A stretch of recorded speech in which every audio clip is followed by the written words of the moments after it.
নির্বাচন করেছিলাম, নির্বাচনে এসেছিলাম, কিন্তু আমাদের এই নির্বাচনকে প্রত্যাখ্যান করেছে সেই দিনগুলো। আমরা চাই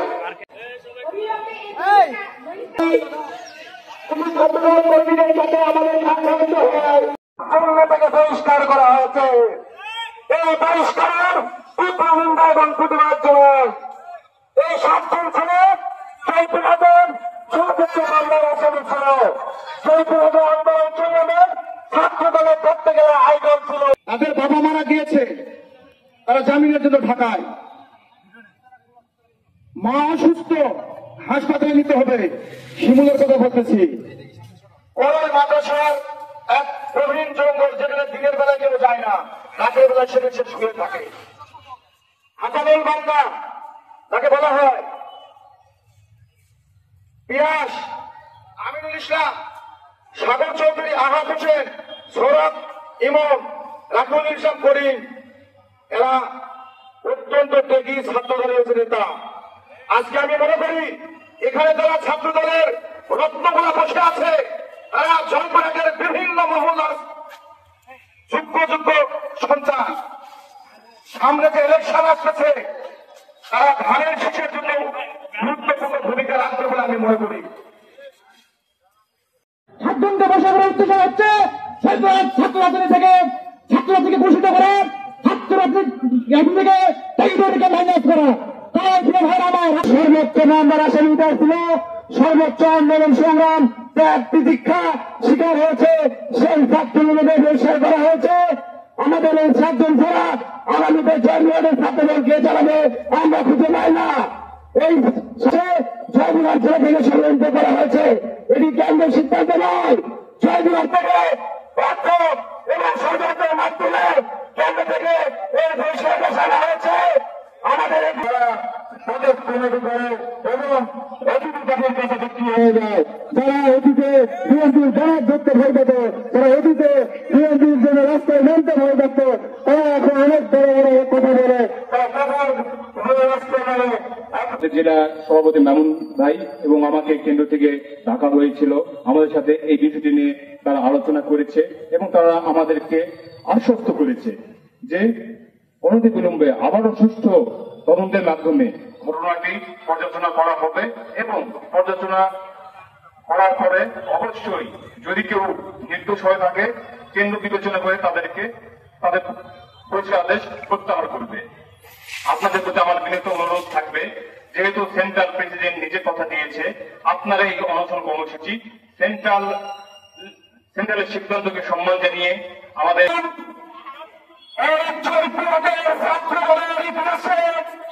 আমরা 7 জনের ভূমিকা আমাদের কি ছিল, খুব দুঃখের সাথে হতাশা নিয়ে বলতে হচ্ছে, বাংলাদেশের স্বাধীন রাষ্ট্রের 5ই আগস্ট পরবর্তী এই 1 বছর পরে জয়পুরহাট সরকারি কলেজের একটি সম্মেলনকে কেন্দ্র করে আমাদের বিরুদ্ধে মিথ্যা অভিযোগ দিয়ে অনেক বড় দুঃশূন্য করা হয়েছে। এই জয়পুরহাটের মাটিতে জয়পুরহাটের ছাত্রদলের সর্বোচ্চ হামলা করা নির্যাতনের শিকার হয়েছি আমরা। বিগত 13-14 আন্দোলন থেকে শুরু করে জয়পুরহাটের জনজাতিদের এমন একটি কোন প্রোগ্রাম কর্মসূচি নাই, আমরা সেই কর্মসূচি হাতে হাতে দানা করে কর্মীদের বাড়ি বাড়ি গিয়ে কর্মীদেরকে নিয়ে দুদিনের প্রোগ্রাম, সমস্ত প্রোগ্রাম সফল করেছি। স্বৈরাচারের হাসিনার তলে যে সময় বাসায়, ঢাকায়, বিদেশে আওয়ামী লীগের সাথে আঘাত করে রাজনীতি করে বড় ভাইয়ের আদলে পদপদবি পেয়ে যারা এতদিন এই দল থেকে তুলেছিল, তাদের প্রয়োজনে আজকে আমাদেরকে বহিষ্কার হতে হলো। এই এর বিনিময়ে এই জুলাই আগস্টের আন্দোলনে মামলার আসামি হয়ে রেবের ক্রস ফায়ার হুইয়ে নিয়ে আমরা জয়পুরহাটে আন্দোলন সংগ্রামের বিষয় করেছি। আমাদের আন্দোলন সংগ্রামের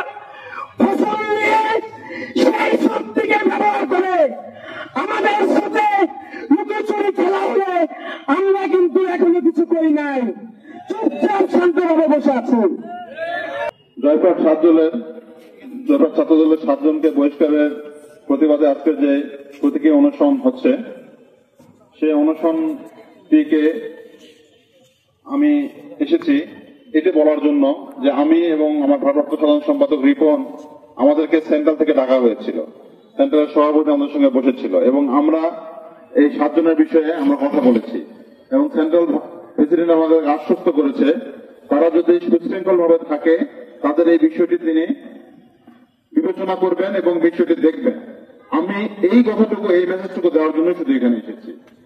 এটাই আমার মূল মন্ত্র। আমিও চাই যে এই ছেলেগুলো যারা দীর্ঘদিন ধরে তাদের ত্যাগ তিতিক্ষা অনেক কিছু আছে, অনেক অবদান আছে, তারা যেন আবার সমন্বয়ে ফেরত আসে।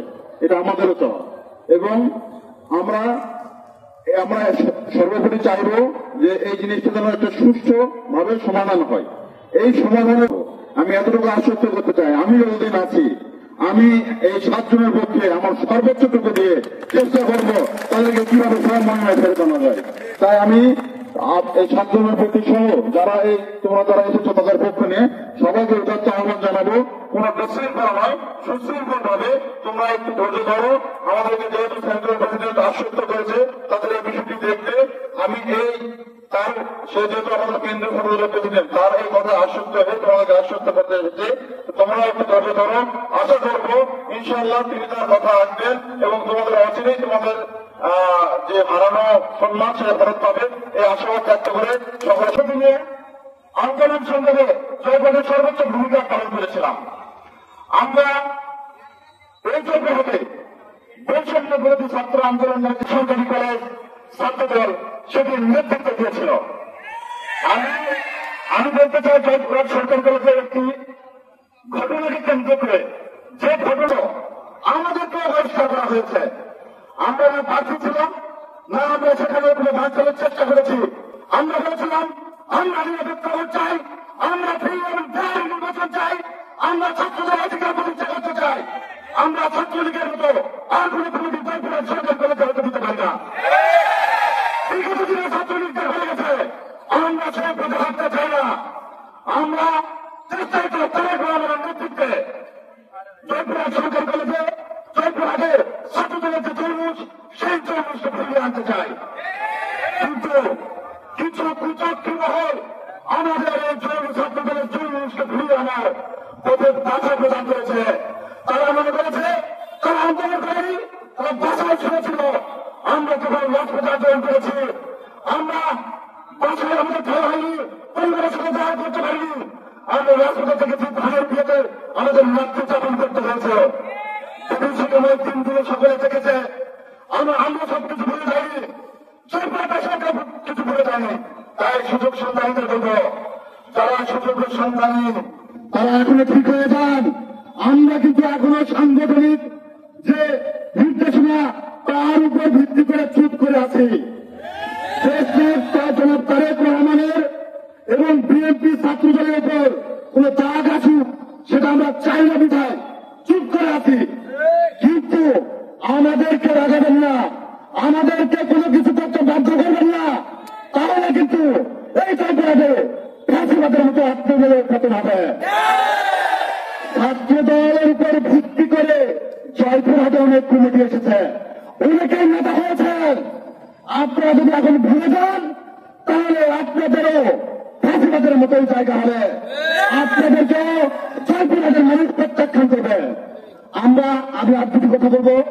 আমরা ব্যথিত হয়েছি আমাদের সিনিয়র নেতৃবৃন্দের উপর, যাদের হাত ধরে বিগত দিনে আন্দোলন করেছে, তাদের আমাদের বহিষ্কার আদেশের আসন করে তাদের নীরব ভূমিকা আমাদেরকে ব্যথিত হয়েছে এবং অনেক প্রশ্নের জন্ম দিয়েছে।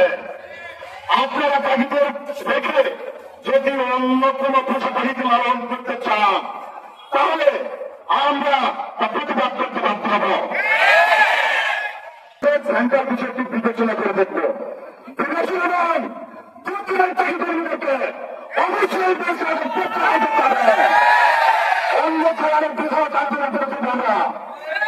এক্ষেত্রে শুধু আমরা দেখাচ্ছি, কিন্তু আরো বড় আন্দোলন তৈরি করবো। আমি আমার সভাপতিদের সরকারকে সেন্ট্রাল ছাত্রদলের শ্রদ্ধা রেখে আমরা 25 তারিখ পর্যন্ত আগামী 25 তারিখের ছাত্র দলের জয়পুরহাট সরকারি দলের ছাত্র দলের নবীন বরণ অনুষ্ঠান আছে। আমরা সেই 25 তারিখ পর্যন্ত সান্তালের কথার উপর ভিত্তি করে আমরা নীরব ভূমিকা পালন করব। যদি 25 তারিখের মধ্যে আমাদের বংশাদেশ না তুলে নেওয়া হয়, তাহলে সেই জয়পুরহাট সরকারি কলেজ থেকে 25 তারিখে আমরা কর্মসূচির ঘোষণা দেব। আমাদের হতে পারে আমরা 300 জন নয়, 500 দিনের অধিকে গুরু হারে প্রত্যেকে ঘোষণা দিতে পারি। তাই সান্তাল নেতাকর্মী থেকে শুরু করে আমার সভাপতিকে বলবো, আপনারা সন্তানের সঙ্গে কথা বলেন, আলোচনা করেন। আমরা একদিনে তৈরি করেছিলাম, আমাদের বহিষ্কারদের প্রত্যাহার করে আমাদের সম্মানটা ফিরে দিন। এবং এই জয়পুরহাটে নতুন রঙের জাগরণ সৃষ্টি হবে ইনশাআল্লাহ। হতে পারে আমরা সেই তারুণ্যের জাগরণের ডাক দিতে পারি। সকলের কাছে আহ্বান জানিয়ে আজকের এই অনুষ্ঠান কর্মসূচি আমার সভাপতি এবং সেক্রেটারি এবং সন্তানের প্রতি সম্মান রেখে সভাপতি এবং সাধারণ সম্পাদকের যে আশ্বস্ত করেছেন তার উপর বিশ্বাস স্থাপন করে আমরা আজকে এই অনশন কর্মসূচি এখানেই সমাপ্ত ঘোষণা করছি। ধন্যবাদ। শুভেচ্ছা ধন্যবাদ। তারেক রহমান ধন্যবাদ। সকলকে ধন্যবাদ। সালাম আলাইকুম।